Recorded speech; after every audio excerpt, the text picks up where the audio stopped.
എല്ലാ തരത്തിലുള്ള രസങ്ങളുടെ ഉൽപാദനവും ബ്രഹ്മമുഹൂർത്തത്തിലാണ്. രാവിലെ കുളിച്ച് ഈറനൊടുക്കുന്നത് നിങ്ങൾ ആയുർവേദ ഡോക്ടർമാരോട് ചോദിച്ചു നോക്കൂ. ശരീരത്തിന്റെ ആരോഗ്യത്തിന് വളരെ നല്ലതാണ്. നമ്മുടെ ഋഷീശ്വരന്മാരൊക്കെ യാഗങ്ങളും പൂജകളും ചെയ്തിരുന്നത് തന്റെ കാര്യത്തിന് വേണ്ടിയിട്ടായിരുന്നില്ല, എല്ലാവരുടെയും കാര്യത്തിന് വേണ്ടിയിട്ടായിരുന്നു. ഇന്ന് നമ്മുടെ ഭക്തി നമ്മളെ കൊണ്ടെത്തിച്ചത് സ്വാർത്ഥതയിലാണ്. ശരിയായിട്ടുള്ള ഭക്തി നമ്മളെ കൊണ്ടെത്തിക്കുന്നത് നിസ്വാർത്ഥതയിലാണ്.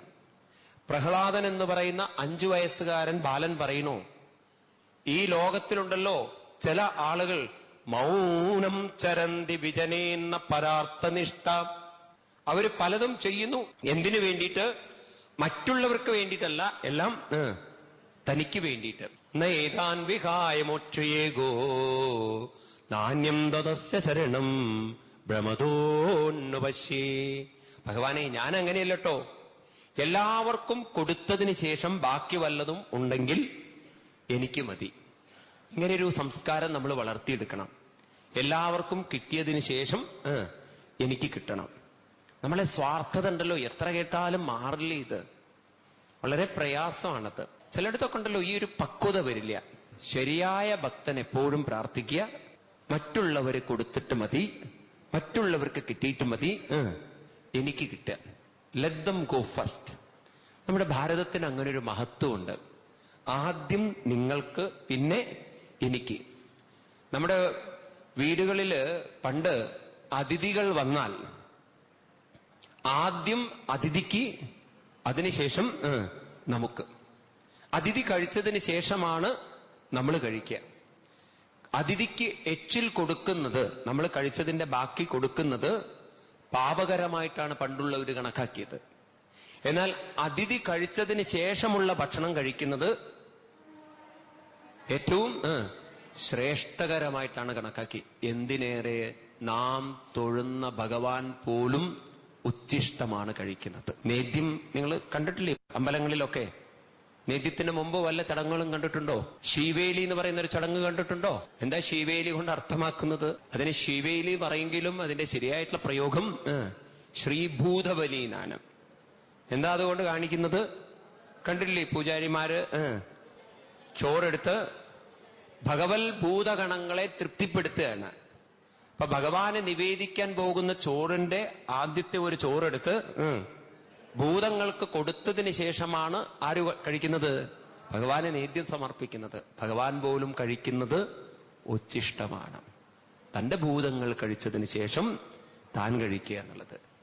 ഇത് ലിറ്ററലി നമുക്ക് കാണാൻ പറ്റിയൊരു ക്ഷേത്രമുണ്ട് കർണാടകയിൽ, ഹൊറനാട് എന്ന് പറഞ്ഞിട്ടൊരു അന്നപൂർണേശ്വരി ക്ഷേത്രം. അവിടെ ഉണ്ടല്ലോ രാത്രി ദീപാരാധന. ഞങ്ങൾ പ്രത്യക്ഷമായി ഞങ്ങൾ അവിടെ പോയി കണ്ടതാണ്. അവിടെ വരുന്ന സകല ഭക്തന്മാർക്കും ഭക്ഷണം കൊടുത്തതിന് ശേഷമാണ് ദേവിക്ക് അവിടെ നിവേദ്യം കൊടുക്കുക. അപ്പൊ ദേവി പോലും കഴിക്കുന്നത് ഭക്തന്മാര് കഴിച്ചതിന് ശേഷമാണ്, തന്റെ ഭക്തന്മാർക്ക്. ഈ സംസ്കാരമാണ് ഭാരതത്തിന്റെ സംസ്കാരം. എന്നാൽ ഇന്ന് നമുക്ക് ആ സ്വാർത്ഥതയാകുന്ന വികാരം വന്ന് വന്ന് വന്ന് ആ സംസ്കാരം നമുക്ക് നഷ്ടപ്പെട്ടു. അതുകൊണ്ട് വളരെ ശ്രദ്ധിക്കണം. അമ്പലത്തിൽ പോയി തിക്കും തിരക്കും കൂട്ടുന്നതല്ല ഭക്തി. മറ്റുള്ളവർ തൊഴുതു കഴിഞ്ഞാൽ അവരാദ്യം തൊഴട്ടെ, അവർക്ക് ആദ്യം കിട്ടട്ടെ, എന്നിട്ട് മതി എനിക്ക് കിട്ടല്. ഭഗവാന്റെ മുന്നിൽ ഒരു ഭക്തൻ വരുമ്പോ അയാൾക്ക് മാറിക്കൊടുത്ത് നിങ്ങൾ തൊഴൂ, നിങ്ങൾ തൊഴുതിന് ശേഷം ഞാൻ തൊഴാമെന്ന് പറയുമ്പോ ഭഗവാൻ കൂടുതൽ പരിഗണിക്കുന്നത് ആരെയെന്നറിയോ? ആ മാറി നിൽക്കുന്നവനെയാണെന്ന് പറയാണ്. കാരണം ഭഗവാൻ പറയുന്നു അയാളാണ് എന്റെ ദാസൻ എന്നാ പറയുന്നത്. എന്റെ ഭക്തന് ദാസത്വം ചെയ്യുന്നവനാണ് എന്റെ യഥാർത്ഥമായ ഭക്തൻ എന്നാ പറയുന്നത്. ഗുരുവായൂരപ്പൻ അത് ചെയ്ത് കാണിച്ചു തന്നിട്ടുണ്ട്. മഹാഭാരതത്തില് രാജസൂയയാഗം നടക്കുമ്പോ ആ നാട്ടിലുള്ള സകലരെയും വിളിച്ച് അവർക്ക് ഭക്ഷണം കൊടുത്തിട്ടേ ഭഗവാൻ ഭക്ഷണം കഴിച്ചിട്ടുള്ളൂ എന്നാണ്. അതും വന്നിരിക്കുന്ന ആളുകളുടെ കാലുകൾ മുഴുവൻ കഴുകിയത് ഗുരുവായൂരപ്പനാണ്. ഭാരത ചരിത്രം എടുത്ത് വായിച്ചു നോക്കൂ നിങ്ങൾ. അപ്പൊ നോക്കൂ, മറ്റുള്ളവരെ പൂജിച്ചതിന് ശേഷം മതി തനിക്കുള്ള പൂജ, മറ്റുള്ളവർക്ക് ഭക്ഷണം കൊടുത്തതിന് ശേഷം മതി തനിക്കുള്ള ഭക്ഷണം എന്ന് പറയുന്ന ഒരു ഗുരുവായൂരപ്പന്റെ മുന്നിൽ, ഈശ്വരന്റെ മുന്നിൽ നമ്മൾ ഭക്തന്മാര് ഇടിച്ചു കയറി മറ്റുള്ളവർക്ക് അസൗകര്യം ഉണ്ടാക്കുമ്പോ നിങ്ങൾക്ക് തോന്നുന്നുണ്ടോ ഭഗവാൻ അത് രസിക്കുന്നുള്ളത്? ഇതൊക്കെ ശരിക്കും ശാസ്ത്രം പഠിക്കുമ്പോഴല്ലോ നമുക്ക് മനസ്സിലാവും ഇന്നത്തെ ഭക്തി എന്ന് പറയുന്നത് ഭക്തിയല്ല, എന്തോ മനുഷ്യൻ സ്വാർത്ഥത കൊണ്ട് കാണിക്കുന്ന ബഹളങ്ങളാണ് എന്ന്, അല്ലേ? അതുകൊണ്ടായിരിക്കും നമ്മുടെ അമ്പലങ്ങളിലൊക്കെ മുന്നിൽ അഴിയൊക്കെ ഇട്ട് വെക്കേണ്ടി വരുന്നത്, ഇടി ഒഴിവാക്കാൻ വേണ്ടിയിട്ട്. പണ്ട് കാലത്ത് അങ്ങനെ അഴിയുടെ ഒന്നും ആവശ്യം ഉണ്ടായിരുന്നുണ്ടാവില്ല. കാരണം ഒരാൾ വന്നാൽ മറ്റൊരാള് മാറി നിൽക്കുന്ന സംസ്കാരം ഉണ്ട്. അന്ന് മാറി നിൽക്കില്ല, ഒന്നിൽ തന്നെ നിൽക്കും. ഏത് കാര്യത്തിലും ഞാൻ ഫസ്റ്റ് എന്ന്. അതല്ല വേണ്ടത്. ഭൗതിക ലോകത്തിൽ എല്ലാറ്റിലും ഫസ്റ്റ് ആവണം. ആത്മീയ ലോകത്തിൽ മറ്റുള്ളവർക്ക് എപ്പോഴും വഴിമാറിക്കൊടുത്ത്, അങ്ങനെ നമ്മൾ വഴിമാറിക്കൊടുക്കുന്ന സമയത്താണ് ഭഗവാൻ നമ്മളെ കൂടുതൽ പരിഗണിക്കുന്നത് എന്ന്. ഭാഗവതത്തിൽ നോക്കൂ നിങ്ങൾ, സേവിക്കുന്നവരെയാണ് ഭഗവാൻ കൂടുതൽ സേവിച്ചത്. പാഞ്ചാലിയാണ് ഭഗവാൻ കൂടുതൽ ഇഷ്ടപ്പെടുന്നത്. കാരണം പാഞ്ചാലി സേവകയായിരുന്നു, കൂടുതൽ സേവിക്കുന്നവളായിരുന്നു. ഇത് തന്നെ നമുക്ക് ഇവിടെ കാണാൻ സാധിക്കും. വിശ്വാമിത്ര മഹർഷിയിൽ നിന്ന് നമ്മൾ പഠിക്കേണ്ടത്, വിശ്വത്തിന് മിത്രമാവണോ അതോ ഞാൻ വിശ്വത്തിന് അമിത്രമാവണോ? സ്വാർത്ഥതയുള്ളവരൊക്കെ വിശ്വത്തിന് അമിത്രന്മാരാണ്. എന്നാൽ സ്വാർത്ഥതയില്ലാതെ മറ്റൊരാൾക്ക് കിട്ടിയതിന് ശേഷം എനിക്ക് കിട്ടിയാൽ മതി എന്ന് പറയുന്നവരൊക്കെ വിശ്വാമിത്രന്മാരാണ്. നിങ്ങളൊക്കെ വിശ്വാമിത്രന്മാരായി തീരൂ. ആരാ വരുത്? വിശ്വാമിത്രനുമാവാം, വിശ്വത്തിന് അമിത്രവുമാവാം. സ്വാർത്ഥത കാണിച്ചുകൊണ്ട്, മത്സരിച്ചുകൊണ്ട്, പോരടിച്ചുകൊണ്ട് നിങ്ങൾക്ക് ബഹളം വയ്ക്കാം, തിക്കും തിരക്കും കൂട്ടാം. അപ്പൊ ഒരു ചോദ്യം വരും, നമ്മളിങ്ങനെ മാറി നിന്നാൽ പിന്നെ നമ്മൾ മാറി നിൽക്കല്ലേ ഉണ്ടാവുള്ളൂ? പറയാണ്, മാറി നിന്നും നമുക്ക് ആരെ കാണാൻ സാധിക്കണം? ഭഗവാനെ കാണാൻ സാധിക്കണം.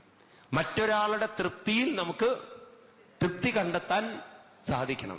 ആ ഒരു തലത്തിലേക്ക് നമ്മൾ ഉയരുമ്പോൾ ഭഗവാൻ അവിടെ നിന്നും നമ്മളെ അനുഗ്രഹിക്കുന്നവരെയാണ്.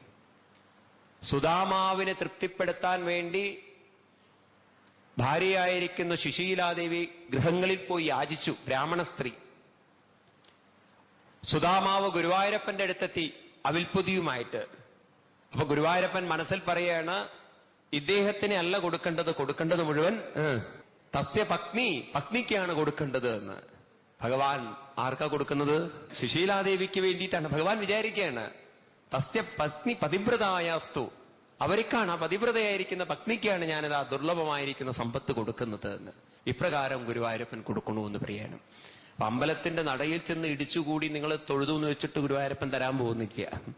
എന്നാൽ നിങ്ങൾ ഭഗവാൻ ഇതൊക്കെ അവിടുന്ന് കാണുന്നുണ്ടേ, ഓരോന്നിങ്ങനെ നോക്കുന്നുണ്ട്, ഓരോരുത്തർ എങ്ങനെയാ വരുന്നതെന്ന്. ഇടിച്ചിട്ടും പിടിച്ചിട്ടൊക്കെ വരുന്നിട്ട് ഗുരുവായൂരപ്പ എന്നൊക്കെ പറയുമ്പോൾ ആ ശരിയാക്കി തരാ, പോങ്ങട്ട് കാണിച്ചു തരാനൊക്കെ.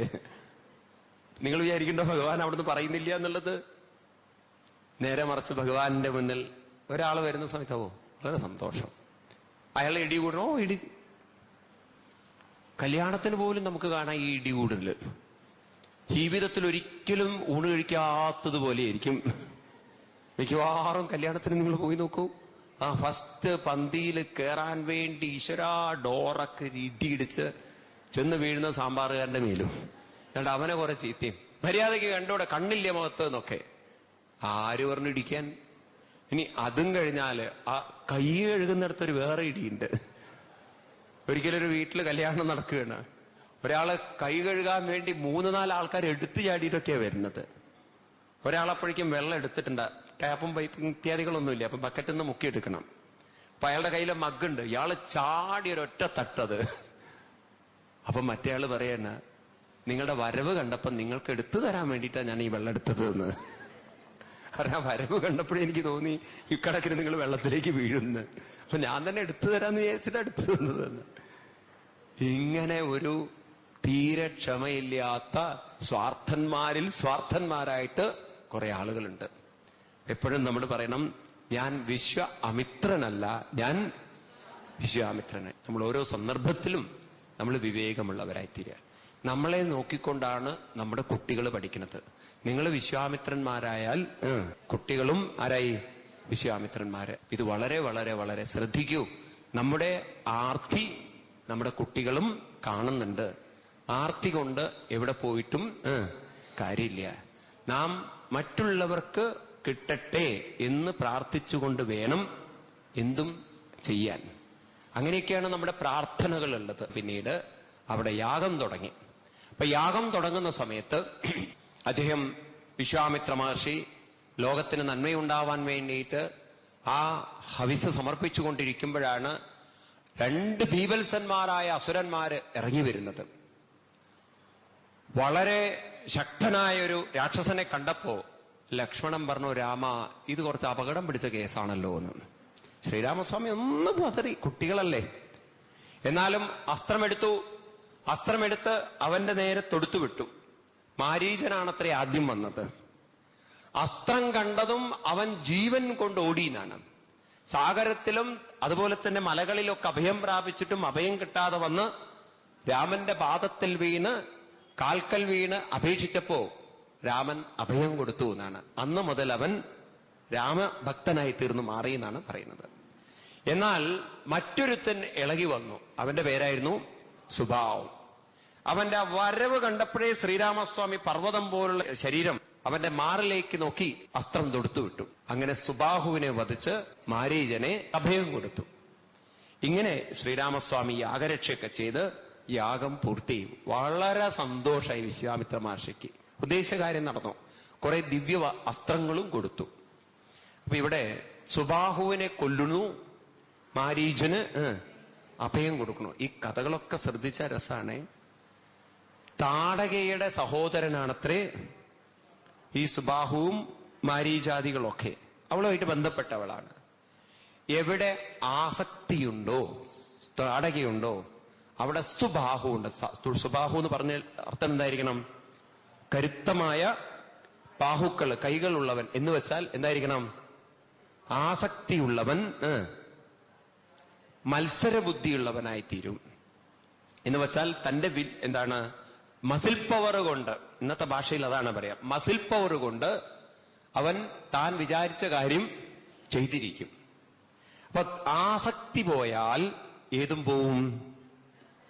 തന്റെ പിടിവാശി അല്ലെങ്കിൽ ആ മസിൽ പവർ അത് നഷ്ടപ്പെടുമെന്ന് പറയാണ്. അതിനെ നമുക്ക് ഇല്ലാതെയാക്കാൻ സാധിക്കും. പിടിവാശി പോയി പ്രേമമായിത്തീരും, ഉൾക്കൊള്ളാനുള്ള കഴിവായിത്തീരും. മാരീചനെ കൊല്ലുന്നില്ല, മാരീചനെ വെറുതെ വിടുകയാണ്. മാരീച എന്ന് പറഞ്ഞാൽ മരീഷ എന്നൊക്കെ പറഞ്ഞു കഴിഞ്ഞാൽ, മാരീച എന്നൊക്കെയുള്ള ശബ്ദത്തിനർത്ഥം പൊതുവെ അർത്ഥം വെള്ളം, അതുപോലെ തന്നെ പച്ചപ്പ്, ഇങ്ങനെയൊക്കെയാണ് അതിനർത്ഥം പറയുക. അപ്പൊ എവിടെ ശ്രീരാമ അഭയം വന്നുവോ അവിടെ കണ്ണുനീരെല്ലാം പ്രേമക്കണ്ണുനീരാവും. വേദന കൊണ്ട് കരയുന്നത് കണ്ണുനീര് കൊണ്ടാണ്, പ്രേമം കൊണ്ട് കരയുന്നതും കണ്ണുനീരാണ്. ഒന്ന് ആനന്ദാശ്രുക്കളാണ്, ഒന്ന് ദുഃഖത്തിൻ്റെതാണ്. ആസക്തിയുള്ളവരൊക്കെ ദുഃഖം കൊണ്ട് കരയും. അതേ മനസ്സിനെ ഈശ്വരനിലേക്ക് തിരിച്ചാൽ അത് പ്രേമത്തിന്റെ കണ്ണുനീരായി തീരുന്നു പറയാണ്. അങ്ങനെ മാരീചന് അഭയം കൊടുത്തു ശ്രീരാമസ്വാമി. കഥകളൊക്കെ രസമാണ്. അത് കഴിഞ്ഞ് ശ്രീരാമസ്വാമി ദിവസങ്ങൾ കുറച്ചായി വീട്ടിൽ നിന്ന് പോന്നിട്ടേ വിശ്വാമിത്ര മഹർഷിയുടെ മുഖത്തേക്ക് നോക്കി, ഇനി റിട്ടേൺ അടിക്കല്ലേ എന്ന്. കുറച്ച് ദിവസമായില്ലോ വീട്ടിൽ നിന്ന് പോന്നിട്ട്. അപ്പോഴാണ് വിശ്വാമിത്ര മഹർഷി പറയുന്നത്, രാമ, പരമശിവന്റെ ഒരു വില്ല് വെച്ചിട്ടുണ്ട് ഒരു സ്ഥലത്ത്. അത് കാണേണ്ട വില്ലാണ്. കൂട്ടത്തിൽ ഒരു കാര്യം കൂടിയുണ്ട്. ജനക മഹാരാജാവ് എന്ന് പറയുന്ന വിദേഹത്തിലെ രാജാവ് ഒരു ഓഫർ ചെയ്യുന്നുണ്ട്. എന്താ ഓഫർ? ആരാണോ വില്ലിന്റെ ഞാൻ പിടിച്ച് കെട്ടുന്നത് അയാൾക്ക് തന്റെ പുത്രിയെ കൊടുക്കുന്നു. നോക്കണേ, ഇതുവരെ അയാൾക്ക് യാഗരക്ഷയായിരുന്നു വിശ്വാമിത്ര മഹർഷിക്ക്. ഇപ്പൊ അയാൾ കല്യാണ ബ്രോക്കറായി, സീതയുടെ ബ്രോക്കറായി തീർന്നു. ആര്? വിശ്വാമിത്ര മഹർഷി. രാമൻ അച്ഛനോട് പോലും ചോദിച്ചിട്ടില്ല കല്യാണ കാര്യം. ശ്രീരാമസ്വാമി വിശ്വാമിത്ര മഹർഷിയുടെ മുഖത്ത് നോക്കി, അച്ഛൻ അറിയാതെ ഒരു പെണ്ണ് കെട്ടോ? അതാദ്യം പറഞ്ഞില്ലേ, ആദ്യം പെണ്ണ് കാണാനൊന്നും പറഞ്ഞില്ല, ആദ്യം വില്ലിന്റെ കാര്യമാണ് പറഞ്ഞു കൊടുത്തത്.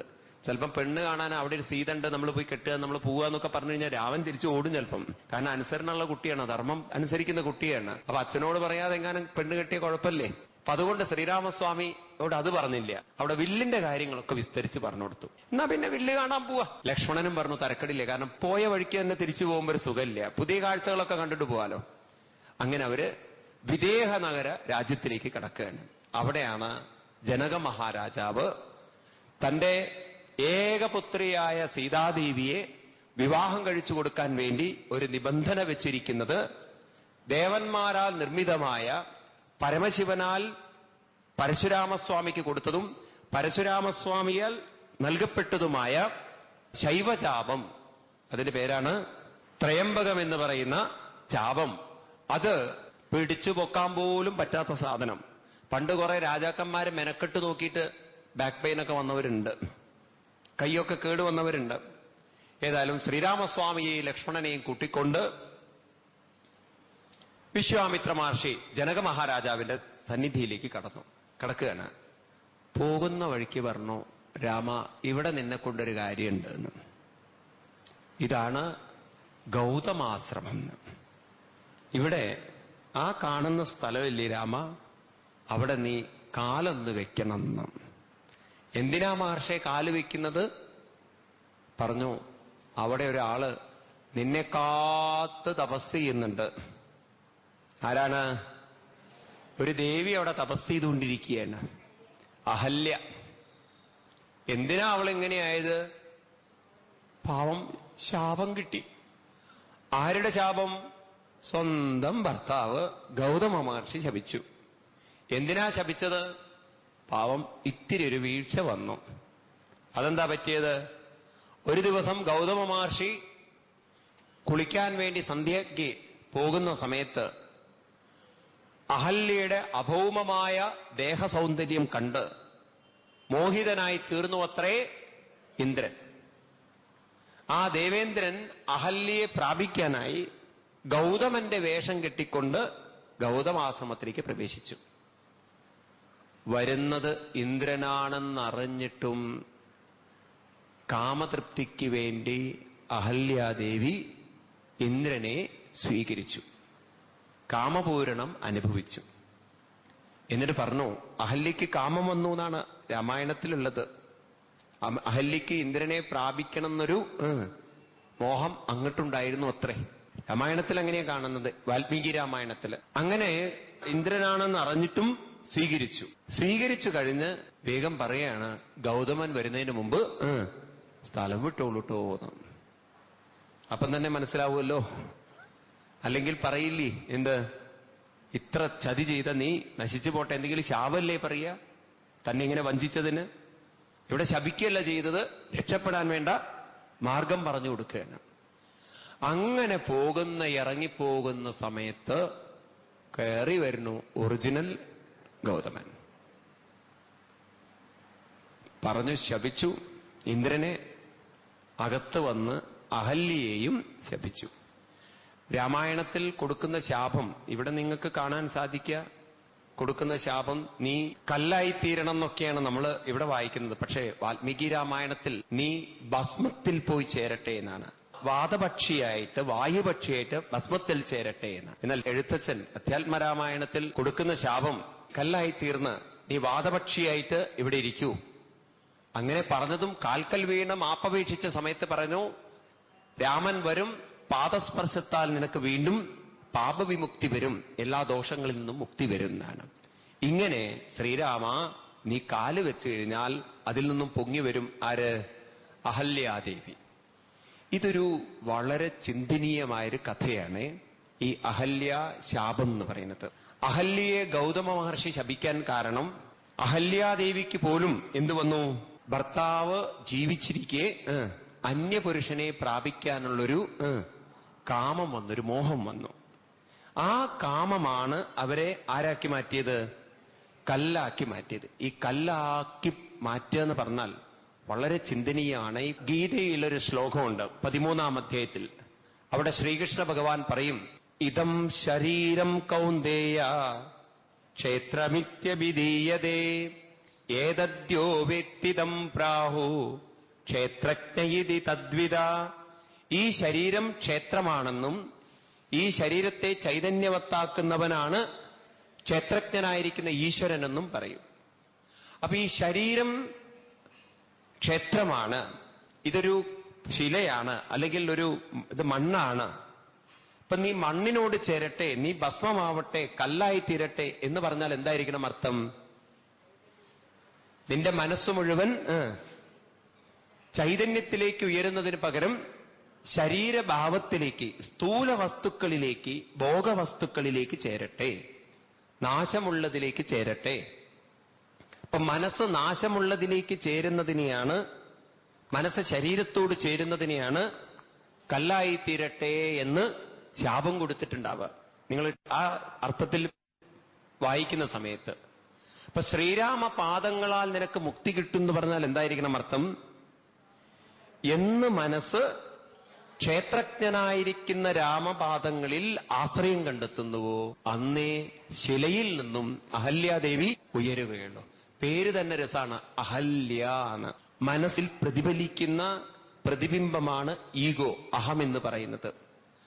ആ അഹത്തിന്, മനസ്സിന്, ചൈതന്യത്തിന് ശരീരത്തോടും ഭോഗവസ്തുക്കളോടും ചേർന്ന് നിൽക്കാൻ സാധിക്കുമെന്നും അങ്ങനെ ചേർന്ന് നിൽക്കുന്ന അവസ്ഥയാണ് ശാപമുള്ള അവസ്ഥയെന്നും എപ്പോ അതിൽ നിന്നും നമ്മുടെ മനസ്സിനെ ഈശ്വരസ്മരണയിലേക്ക് കൊണ്ടുവരുന്നുവോ അതാണ് ഈശ്വരാനുഗ്രഹത്തിന്റെ അവസ്ഥയെന്നും ഇവിടെ നമുക്ക് കാണിച്ചു തരികയാണ്.